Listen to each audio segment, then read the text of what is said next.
C'est dur à entendre, mais il faut absolument que je vous relaye cette phrase qui m'a marquée. Le conformisme, c'est le cancer de l'âme. On a été dressés pour entrer dans des cases et beaucoup de gens passent leur vie à essayer de s'y conformer sans jamais vraiment se sentir à leur place. Pourquoi? Parce que le conformisme nous coupe de ce que l'âme réclame.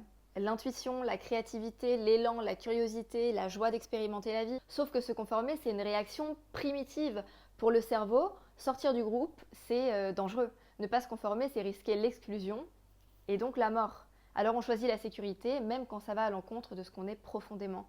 Elle est fascinante, cette dualité entre âme et cerveau. On a d'un côté l'âme qui cherche la croissance, le sens, l'expansion, et de l'autre le cerveau qui cherche la survie, la sécurité, la prévisibilité. Et bien souvent, on écoute le cerveau, même quand on sait qu'il n'est qu'un outil, c'est pas censé être lui le chef.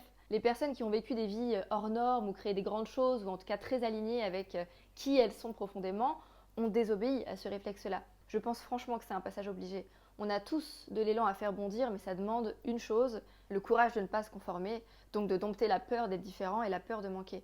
Personnellement, j'ai pas vraiment de choix. Me conformer me met en état de survie, anxiété, hypervigilance, insomnie et le corps en alerte en fait. C'est un travail de chaque jour, de reprogrammer son subconscient et refonder son identité. Franchement, c'est hyper inconfortable, c'est pas facile, mais pour moi, c'est quand même bien plus sain que de vivre en mode survie. Voilà, je suis curieuse de savoir si ça résonne chez toi.